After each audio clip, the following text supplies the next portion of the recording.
Doctor আমার ৭০ বছরের শাশুড়ি আয়েশা বিবির অ্যাবর্শন করতে শুরু করল। তো তার চিৎকারে আমার দম আটকে যেতে লাগল।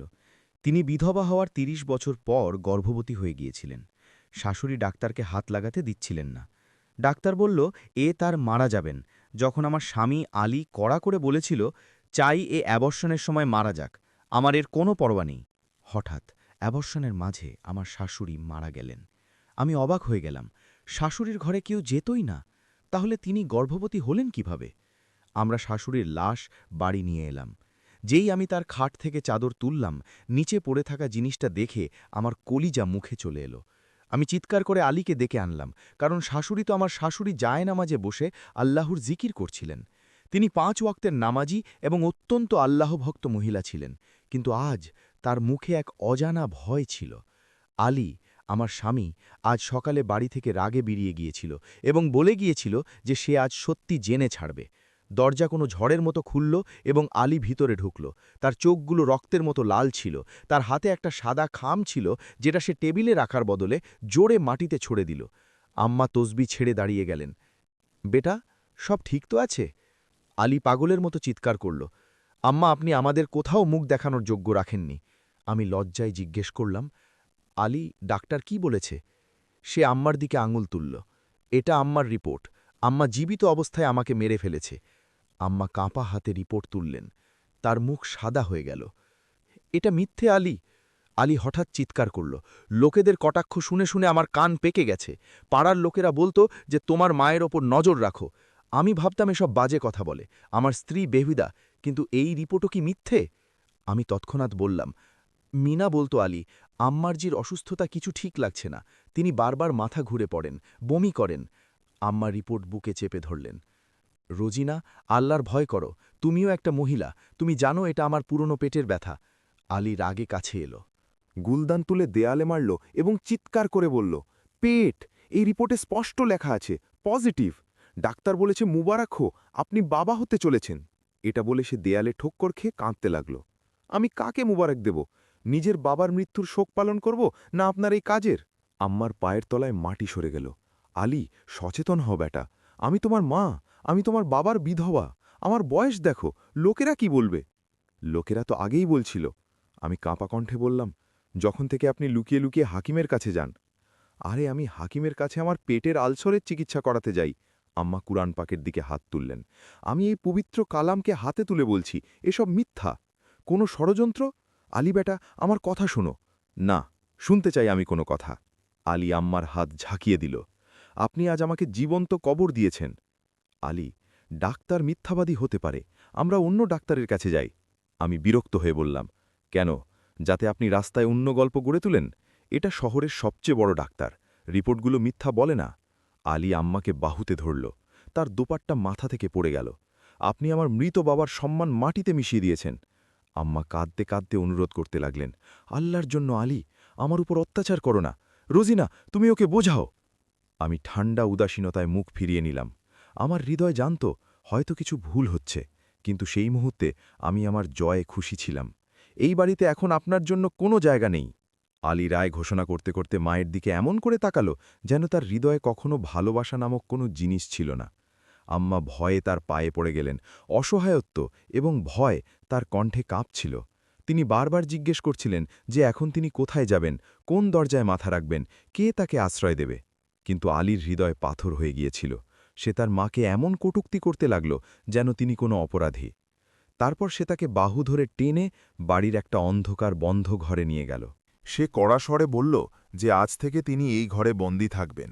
না কেউ তার সাথে দেখা করবে, আর না তিনি কারো সাথে দেখা করতে পারবেন। আমার অবস্থা খারাপ ছিল।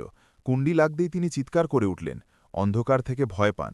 দেয়ালে ধাক্কা খেয়ে কণ্ঠে অনুরোধ মিশিয়েছিল যে দরজা বন্ধ করো না, কিন্তু আলী এক মুহূর্তও ব্যয় না করে দরজা বন্ধ করে দিল। ভিতর থেকে আম্মার কান্না, চিৎকার এবং দরজায় আঘাত করার শব্দ আসতে থাকল। রাতভর আম্মার এই শব্দগুলো কখনো জোরালো, কখনো মৃদু হয়ে থাকল। তারপর ধীরে ধীরে তা নীরবতায় পরিণত হল, যেন তিনি ক্লান্ত হয়ে বসে পড়েছেন। পরের সকাল যেন কিয়ামতের মতো ডেকে উঠল। বাড়িতে একটা অদ্ভুত ভারী নীরবতা ছড়িয়ে পড়েছিল। ফজরের পর থেকে আম্মার ঘর থেকে কোনো শব্দ আসেনি। আমি শিশুকে কোলে তুলে বাইরে বেরোলাম। তো দেখলাম যে আলী সোফায় উল্টো করে শুয়ে আছে, চোখ লাল এবং মুখ নিষ্প্রভ, যেন পুরো রাত যুদ্ধ করে এসেছে। আমি ধীরে বললাম যে সকাল হয়ে গেছে, উঠো। সে বড়বড় করে বলল যে আমাদের ভাগ্যে তো এখন শেষ না হওয়া রাত লেখা হয়েছে। আমি পরিবেশ পরিবর্তনের চেষ্টা করলাম, জিজ্ঞেস করলাম যে নাশতা বানিয়ে দেই, কিন্তু সে রাগ এবং ক্লান্তিতে চিৎকার করে উঠল যে তার ক্ষুধা নেই, এবং তারপর সে সেই কথা বলল যাতে আমার হৃদয় ধক করে উঠল। সে বলল যে আম্মার ঘরের দিকে যাওয়ার কোনো দরকার নেই। আমি কাঁপা কণ্ঠে বললাম যে তিনি সকাল থেকে ক্ষুধার্ত, আখির তিনি তার মা। কিন্তু আলীর হাসি বিষাক্ত ছিল। সে বলল যে যদি তিনি মা হতেন তো নিজের মৃত স্বামীর সম্মানের জানাজা বের করতেন না। তুমি যাও এখান থেকে রোজিনা, আমার মাথা খেও না। আমি শিশু তুলে রান্নাঘরে চলে এলাম। হৃদয়ে অদ্ভুত উদ্বেগ ছিল। এমন সময় দরজায় টোকা পড়ল। আমি ধর্মড় করে হৃদয় নিয়ে দরজা খুললাম। সামনে সালমা খালা দাঁড়িয়েছিলেন, পাড়ার বয়স্ক মহিলা, যিনি আম্মার খুব ভালো বন্ধু ছিলেন। রোজিনা বেটা, সব ঠিক? আজ আম্মাজি দেখা যায়নি। আমি অনেক অপেক্ষা করেছি। আমার গলায় কাঁটা ফুটতে লাগল। খালাজি, আম্মাজির অসুস্থতা ঠিক নয়, বিশ্রাম করছেন। সালমা খালা তৎক্ষণাৎ চমকে উঠলেন। অসুস্থতা ঠিক নয়? কাল তো ভালোই ছিলেন। তিনি বাড়ির ভিতর উঁকি দিলেন। হয়তো। এবং এই আলীকে কি হয়েছে? কেউ বলেছিল যে কাল হাসপাতালের দিকে গিয়েছিল, খুব উদ্বিগ্ন লাগছিল। এর আগে যে আমি কোনো অজুহাত তৈরি করি, আলী নিজে দরজায় চলে এলো। তার স্বর বরফের মতো কড়া ছিল। খালাজি, আপনি যান, আম্মাকে কড়া সংক্রমণ হয়েছে, ডাক্তার কারো সাথে দেখা করতে মানা করেছে, এবং এখান থেকে যান এবং তামাশা করবেন না। সালমা খালাই অপমানে থমকে গেলেন। তামাশা? আলী, সচেতন হও, বড়দের সাথে কথা বলার এই শিষ্টাচার। তিনি কিছু খারাপ কথা বলতে বলতে ফিরে গেলেন। আমি তাড়াতাড়ি দরজা বন্ধ করলাম। আলী, এটা আপনি কি করলেন? এখন তো তিনি পুরো পাড়া ছড়িয়ে দেবেন। আলী দ্রুত বলল, বাজে কথা বন্ধ করো তোমার, এসব তোমার কারণে হয়েছে। তুমি তো বলতে যে আম্মার ঠিক লাগছে না। সন্তুষ্টি পেয়ে গেলে সফল হয়েছে তোমার পরিকল্পনা। সে দরজা ধাক্কা মেরে বাইরে চলে গেল। হৃদয়ে ভারী বোঝা নিয়ে আমি আম্মার ঘরের দরজা পর্যন্ত গেলাম। কান লাগালাম। পুরো নীরবতা ছিল। আমি ধীরে টোকা দিলাম, আম্মাজি। কোনো উত্তর আসেনি। আমি আবার বললাম, আম্মাজি, আপনি ঠিক তো আছেন? ভিতরে এমন নীরবতা ছিল যা মৃত্যুর চেয়েও বেশি ভয়ঙ্কর লাগছিল। আমার হৃদয় গলায় চলে এলো। না, এমন হতে পারে না। আমি দরজা আঘাত করা শুরু করলাম। আম্মাজি, আল্লাহর জন্য উত্তর দিন। শিশু আমার চিৎকারে কাঁদতে লাগল। আমি পাগলের মতো দরজা আঘাত করছিলাম। কোনো শব্দ নেই, শুধু কবরের মতো নীরবতা। আলী, আমি চিৎকার করলাম, যদিও জানতাম যে সে বাড়িতে নেই। আলী, কোথায় মরে গেলে তুমি? আমি দরজা থেকে ঠেক লাগিয়ে মেঝে বসে পড়লাম। আমার পুরো অস্তিত্ব কাঁপছিল। শিশুর কান্না এবং আমার উদ্বেগ পুরো বাড়িকে একটা শোকের ঘর লাগছিল। আমার হৃদয় ডুবে যাচ্ছিল। যদি আম্মাকে কিছু হয়ে যায় তাহলে আমি নিজেকে কখনো ক্ষমা করতে পারব না। ডাক্তার তো সকালেই রিপোর্টের ঠিক হওয়ার নিশ্চিত করেছিল, কিন্তু আম্মার এই অবিরত নীরবতা কোনো অদৃশ্য বিপদের ইঙ্গিত দিচ্ছিল। প্রায় রাতের 10টা বাজে। হঠাৎ প্রধান দরজা জোরে খুলল। আলী নেশায় ধুত টলতে টলতে ভিতরে এলো। তার চোখ লাল ছিল, পা অস্থির। সে আমাকে দরজার কাছে বসে কাঁদতে দেখে রাগে গর্জন করল, এখন কি বিপদ? কেন আমার জীবন নরক করে রেখেছ তোমরা দুজন? আমি দৌড়ে তার কাছে গেলাম। আলী, সচেতন হও, আম্মা সকাল থেকে নীরব। সে ব্যঙ্গ করে হাসল, যেন তার কোনো ফরক পড়ে না। নীরব আছে তো ভালো কথা, বাড়িতে শান্তিতে হয়েছে, হয়তো মারা গিয়েছেন। আমি বললাম, আল্লাহর জন্য আলী। আমি তাকে ঝাঁকালাম, তিনি তোমার মা। সকাল থেকে ক্ষুধার্ত, পিয়াসী, বন্ধ পড়ে আছেন। আমি 1000বার ডাকলাম, কিন্তু তিনি কোনো উত্তর দেননি। আমার খুব ভয় লাগছে। আমি সকাল থেকে দরজা আঘাত করছি, একটা শব্দও আসেনি। আলীর মুখের রং উড়ে গেল। সে টলতে টলতে আম্মার ঘরের দরজার দিকে এগোল। আম্মা, সে ধীরে করে ডাকল। কোনো উত্তর আসেনি। সে জোরে দরজা আঘাত করল। আম্মা, নাটক বন্ধ করুন এবং দরজা খুলুন। কিন্তু ভিতরে সেই কবরের মতো নীরবতা ছিল। এখন আলীর রাগ ভয়ে পরিণত হয়েছিল। লানত আমার ওপর, সে সত্যি কিছু করে ফেললে তো। চাবি কোথায়? সে তার পকেট খুঁজল, তারপর মাথা ধরে বসে পড়ল। চাবি তো আমি কাল রাগে বাইরে ছুড়ে দিয়েছিলাম। এটা শুনে আমার পায়ের তলায় মাটি সরে গেল। আমার কি জানা ছিল এটা হবে? সে পাগলের মতো দরজা ধাক্কা মারা শুরু করল। ভেঙে ফেলো এই দরজা। আমরা দুজন আমাদের পুরো শক্তি দিয়ে দরজা ভাঙতে লাগলাম। কাঠ পুরনো ছিল কিন্তু খুব মজবুত। আম্মা, আলীর কণ্ঠ ভেঙে গেল। আম্মা, আমাকে ক্ষমা করো, আমি তোমার অপরাধী। হঠাৎ ভিতর থেকে একটা অত্যন্ত ধীরে ভয়ঙ্কর কড়া উঠল। পানি! আমরা দুজন জমে গেলাম। পানি চাইছেন! কণ্ঠ এমন ছিল যেন কোনো কবরের ভিতর থেকে আসছে। ২-৩টে জোরালো আঘাতের পর কাঠ চিরধর করে উঠল এবং দরজা একটা ঝাঁকুনিতে ভিতরে পড়ে গেল। সামনের দৃশ্য দেখে আমাদের আত্মা কেঁপে উঠল। আম্মা জায়নামাজের কাছে মেঝে অজ্ঞান হয়ে পড়েছিলেন। মুখ ফ্যাকাশে, চোখ ছাদে আটকে আছে। তার হাতে সেই খালি ওষুধের ডিব্বা ছিল যা তাক থেকে পড়ে গিয়ে পড়েছিল। আলী দৌড়ে মেঝে পড়ে তার মায়ের সাথে লেপটে গেল। আম্মা, চোখ খুলুন, আমি এসে গেছি। সে তার মুখ থাপড়াতে থাকল, কিন্তু আম্মার দেহ বরফ হয়ে যাচ্ছিল। আমার নজরও মেঝে ছড়িয়ে পড়া গুলিগুলো এবং খালি ডিব্বায় থেমে গেল।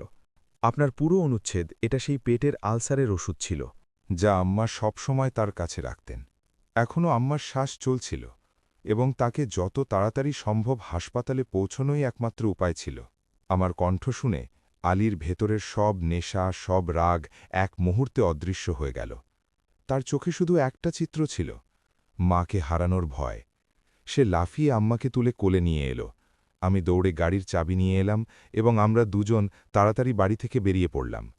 রাতের অন্ধকার, গলির নীরবতা এবং আমাদের পায়ের দৌড়ানো শব্দ মিলে একটা ভয়ঙ্কর দৃশ্য তৈরি করছিল। আমরা খুব কষ্টে আম্মাকে গাড়ির সিটে শুইয়ে দিলাম। আলী কাপা হাতে গাড়ি স্টার্ট করল এবং হাসপাতালের দিকে দৌড়াল। আলী পাগলের মতো গাড়ি চালাচ্ছিল। তার চোখ থেকে অশ্রু ঝরছিল। যদি একে কিছু হয়ে যায় রোজিনা, তো আমি তোমাকে জীবিত ছাড়ব না। এসব তোমার কারণে হয়েছে। তোমরা আমার কান ভরেছিলে। আলী দ্রুত গাড়ি চালাচ্ছিল। ৫ মিনিট পর আমরা ইমার্জেন্সি ওয়ার্ডের সামনে ছিলাম। আলী আম্মাকে কোলে তুলে ডাক্তার ডাক্তার ডেকে ভিতরে দৌড়াল। ডাক্তার জিজ্ঞেস করল, কি হয়েছে? আমি কিছু বলতে যাচ্ছিলাম যে আলী আমার হাত জোরে চেপে ধরল। আমি তার দিকে তাকালাম। তার চোখে আতঙ্ক ছিল। সে চায় না যে দুনিয়া জানুক যে আমরা কি করেছি। বলতে লাগল, ডাক্তার, এর পেটে পুরনো আলসার আছে। আজ ব্যথা প্রচণ্ড উঠেছে। আমরা বাড়ি এলে এ মেঝে অজ্ঞান হয়ে পড়েছিলেন। ডাক্তার আম্মার নাড়ি পরীক্ষা করল এবং ঠান্ডা দৃষ্টিতে আমাদের দেখল। শুধু পেটের ব্যথা? এর ঠোঁট নীল কেন হয়ে যাচ্ছে? শ্বাস এত দুর্বল কেন? কি এনাকে কিছু খেয়েছেন? কোনো বিষাক্ত জিনিস? আলী তৎক্ষণাৎ বলল, না, একদম না।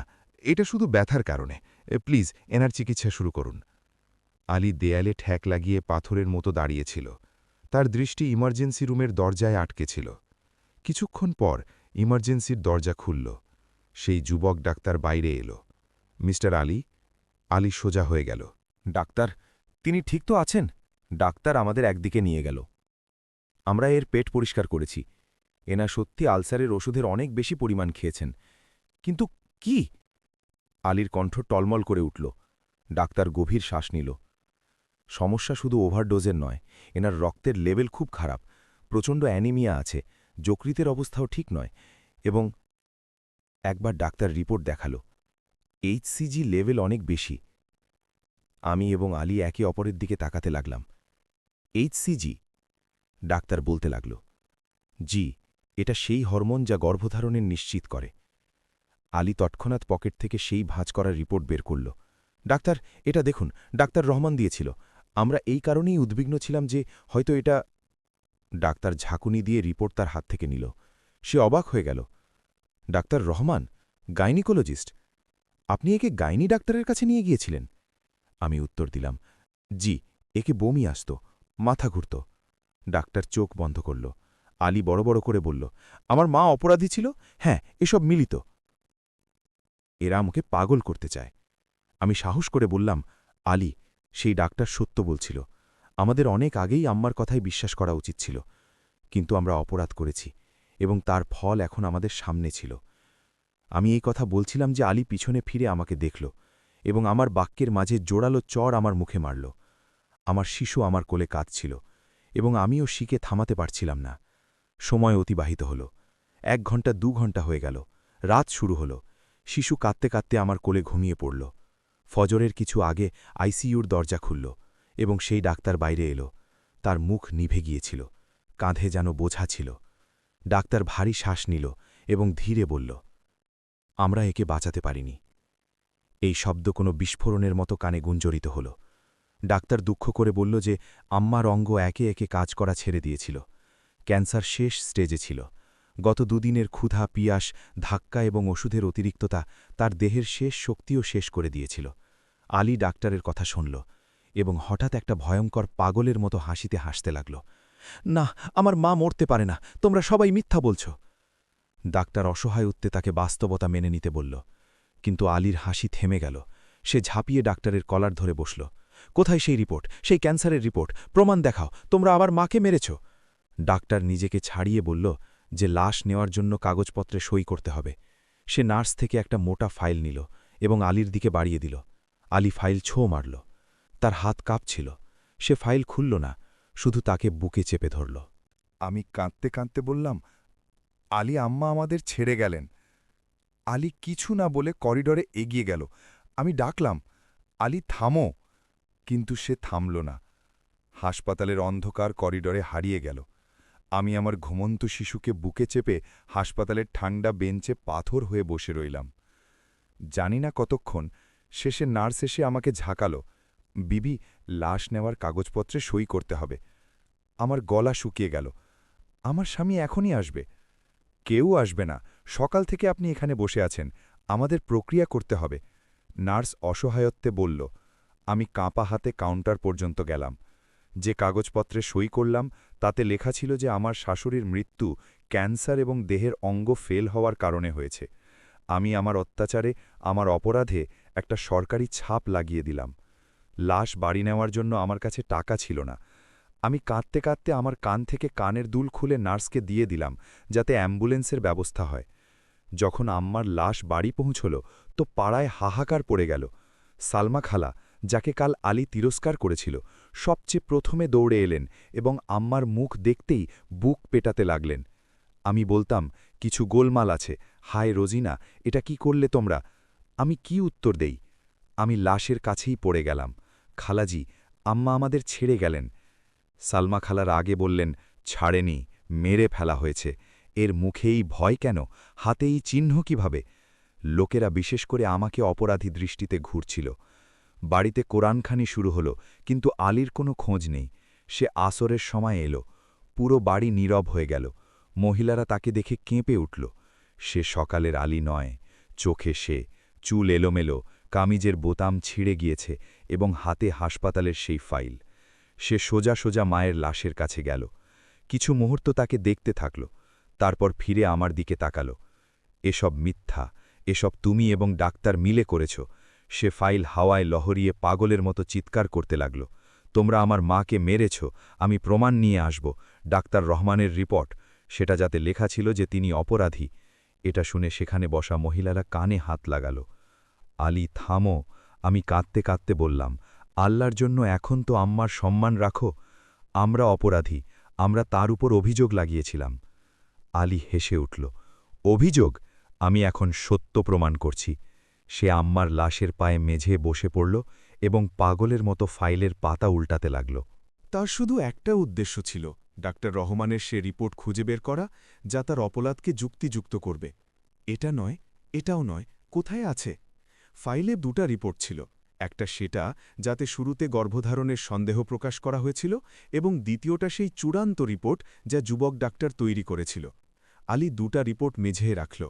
প্রথম রিপোর্টে বড় হরফে HCG পজিটিভ লেখা ছিল, যখন দ্বিতীয় রিপোর্টে মৃত্যুর আসল কারণ লেখা ছিল। আমার স্বামী ঝুঁকে তাদের দেখতে লাগল। আমাদের চোখ একই শব্দে আটকে গেল। চূড়ান্ত রিপোর্টে স্পষ্ট লেখা ছিল, cause of death, acute myeloid leukaemia, রক্তের ক্যান্সার, চূড়ান্ত স্টেজ, জটিলতা, প্রচণ্ড গ্যাস্ট্রিক আলসার। এবং ডাক্তার রহমানের প্রথম রিপোর্টের নিচে সেই নোট লেখা ছিল যা আমরা সবসময় অসম্পূর্ণ পড়তাম, HCGর বাড়া সম্ভবত ক্যান্সারের লক্ষণও হতে পারে, আরও নিশ্চিত করার জন্য রক্তের রোগের বিশেষজ্ঞের কাছে যান। এটা পড়ে আমাদের চেতনা উড়ে গেল। শব্দগুলো চোখের সামনে নাচছিল, কিন্তু মন তাদের মেনে নিচ্ছিল না। আমরা ধাক্কায় ডুবে গেলাম যে আমরা আম্মার উপর নির্দোষ হয়ে অভিযোগ লাগিয়েছি এবং তাকে মেরে ফেলেছি। এসব আমার কারণে হয়েছে, কারণ আমি স্বামীর চোখে শাশুড়িকে পতিত করার জন্য মিথ্যা অভিযোগ বেঁধেছিলাম। এক মুহূর্তের জন্য আলী একদম স্থির হয়ে গেল। তার শ্বাস থেমে গেল, হাত থেকে ফাইল পড়ে গেল, তার চোখ অবিশ্বাসে ফেটে যাচ্ছিল। তারপর হঠাৎ তার ভিতর থেকে একটা এমন চিৎকার বেরোল যা মানুষের মতো লাগছিল না, একটা আহত জানোয়ারের চিৎকার। সে দেয়ালে ধাক্কা মারতে মারতে চিৎকার করতে লাগল, মিথ্যা, সব মিথ্যা, আমার আম্মা সত্যি ছিলেন। সে আম্মার লাশে লেপ্টে গেল। আম্মা, উঠো, তাদের বলো যে তুমি সত্যি ছিলে। তারপর সে উঠল এবং পাগলের মতো তার মাথা দেয়ালে মারতে লাগল। আমি তাকে থামানোর চেষ্টা করলাম, তো সে আমাকে ধাক্কা দিয়ে পিছনে সরিয়ে দিল। দূর হয়ে যাও, ডাইনি, তুমি আমার মাকে মেরেছ। আলী ধাক্কায় পাগল হয়ে গিয়েছিল। সে কখনো হাসে, কখনো কাঁদে, কখনো দেয়ালে ধাক্কা খায়। তার চিৎকার তার মন এবং বাস্তবতার মাঝে ভেঙে যাওয়ার শেষ সম্পর্কের শব্দ ছিল। যে মহিলারা তাকে ধরার চেষ্টা করল, কিন্তু সে নিয়ন্ত্রণহীন ছিল। একে ধরো, রোজিনাকে ধরো, এ মেরেছে আমার মাকে, এ জাদু করেছিল। আমি আমার শিশুকে কোলে নিয়ে অসহায় অবস্থায় দাঁড়িয়েছিলাম। তার প্রত্যেক অভিযোগের জখম আমার হৃদয়ে ঢুকছিল। যখন আম্মার লাশকে কবর দেওয়ার জন্য তুলল, তো আলী তাদের থামানোর চেষ্টাও করল না। সে কোণে দুপকা বসে রইল, রিপোর্টকে চুমু খেয়ে হাসতে থাকল। তার মন এই অসহ্য বাস্তবতাকে অস্বীকার করে সেই মিথ্যায় আশ্রয় নিয়েছিল যে তার মা অপরাধী ছিল এবং তার রাগ যথাযথ ছিল। কবর দেওয়ার পর বাড়িতে কিয়ামতের মতো নীরবতা ছড়িয়ে পড়ল। সবাই নিজ নিজ বাড়ি ফিরে গেল এবং আমাদের অপরাধের সাথে একা ছেড়ে দিল। বাড়ি এখন বাড়ি নেই, একটা কবরস্থান হয়ে গেছে, যেখানে আম্মার নির্দোষতা এবং আমাদের লজ্জার কবর দেয়া হয়েছে। দিনগুলো অতিবাহিত হল। আলী এখন আলী নেই, সে জীবিত লাশ হয়ে গেছে। সে আম্মার ঘর থেকে বেরোয় না, সেই ঘর যা এখন তার কয়েদ হয়ে গেছে। সে মেঝে বসে ঘণ্টার পর ঘণ্টা সেই একটা রিপোর্টকে ঘুরে দেখতে থাকে, না স্নান করে না খায়।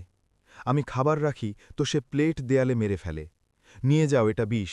আগে আমার মাকে বিষ দিয়েছ, এখন আমাকে মারতে চাও। কখনো রাতে উঠে চিৎকার করে, আম্মা, পানি। তারপর রান্নাঘরে দৌড়ে গ্লাস ভরে এবং খালি ঘরে গিয়ে বলে, আম্মা, পানি খেয়ে নাও। তারপর সেখানে মাটিতে পড়ে কাঁদতে থাকে যে সে তার মাকে পানির জন্য তরসিয়েছে। বাড়ির রসদ শেষ হয়ে গেল, ভাড়ার টাকা নেই। আমি আমার শেষ গয়না, আমার বিয়ের আংটি বিক্রি করে দিলাম, যাতে শিশুর জন্য দুধ এবং আলীর জন্য ওষুধ নিয়ে আসতে পারি। একদিন বাড়ির মালিক চলে এলো। বোন, জি, বাড়ি খালি করে দিন। আমি তার পায়ে পড়ে গেলাম। ভাই, কোথায় যাব? সে ঘৃণায় বলল, তোমরা বাড়ি অশুভ করে দিয়েছ। যে বাড়িতে শাশুড়ির ওপর অভিযোগ লাগে এবং সে মারা যায়, সেখানে ফেরেশতা আসে না। তোমার স্বামী পাগল হয়ে গেছে। সে আমাদের জিনিসপত্র গলিতে ছুড়ে দিল। আমি আলীর হাত ধরলাম। উঠো আলী, আমাদের যেতে হবে। সে খালি দৃষ্টিতে তাকিয়ে হাসল। হ্যাঁ, চলো, আম্মার কাছে, তাকে ভালো করে রাখতে হবে। আমি আমার পাগল স্বামী এবং নির্দোষ শিশুকে নিয়ে রাস্তায় চলে এলাম। আমরা দুজনকেই দুনিয়াতেই শাস্তি মিলে গিয়েছে। অনেক দিন রাস্তায় ভিক্ষা করে কাটালাম। আলী কখনো আমার থেকে পালিয়ে যায়, কখনো পথে চলতি লোকেদের উপর আক্রমণ করতে দৌড়ে যায়। অবশেষে একটা কাঁপানো রাতে আমার শিশু ক্ষুধায় বিরাপ করছিল এবং আলী তার কাপড় ছিঁড়ে হাসছিল। আমি সেই শেষ সিদ্ধান্ত নিলাম যা আমার আত্মাকেও মেরে ফেলল। পরের সকালে আমি তাকে টেনে নিয়ে স্বামীর পাগলখানায় নিয়ে গেলাম। একে ভিতরে বন্ধ করে দিন। নার্স তাকে নিয়ে যাচ্ছিল তো সে চিৎকার করতে লাগল, আমাকে ছেড়ে দাও, আমার মা অসুস্থ। রোজিনা তাদের বলো। এক মুহূর্তের জন্য তার চোখে পাগলপন নেই, শুধু অসহায়ত্ব ছিল। কিন্তু আমি মুখ ফিরিয়ে নিলাম। আমার ছেলে 5 বছরের। সে জিজ্ঞেস করে, আমরা আমাদের বাড়ি কেন যাই না? আমি কি উত্তর দেব? আমাদের বাড়ি তো সেই দিন পুড়ে গিয়েছিল, যেদিন আমি সন্দেহের বীজ বপন করেছিলাম। আমি কখনো দরগাহের বাইরে, কখনো সেতুর নিচে আমার শিশুকে বুকে চেপে রাত কাটাই। লোকেরা যে দান দেয় তাতে পেট ভরে। জীবনের সবচেয়ে বড় শিক্ষা আমাকে তখন মিলল যখন আমি আমার দুনিয়াকে আমার চোখের সামনে ছত্রভঙ্গ হতে দেখলাম। সন্দেহ, অভিযোগ এবং তাড়াহুড়ো, এটা কারণ যা আবাদ বাড়িগুলোকে কবরস্থান বানিয়ে দেয়। আমরা একটা নির্দোষ, নিরপরাধ মহিলার উপর সেই অভিযোগ লাগিয়েছি যার কল্পনাও অপরাধ ছিল। আমরা আল্লাহর কাজে হস্তক্ষেপ করেছি। জানি না শেষ পর্যন্ত আমাদের জন্য কত বড় শাস্তি হবে, এবং আমার হৃদয় আজও এই চিন্তায় ফেটে যায় যে জানি না আম্মা আমাদের ক্ষমা করবেন কিনা। যদি আপনাদের সবাইকে আজকের এই গল্প পছন্দ হয়ে থাকে তো আমাদের চ্যানেল WS ইসলামিক টক্সকে সাবস্ক্রাইব করুন, ভিডিওকে লাইক এবং শেয়ার অবশ্যই করুন। ধন্যবাদ।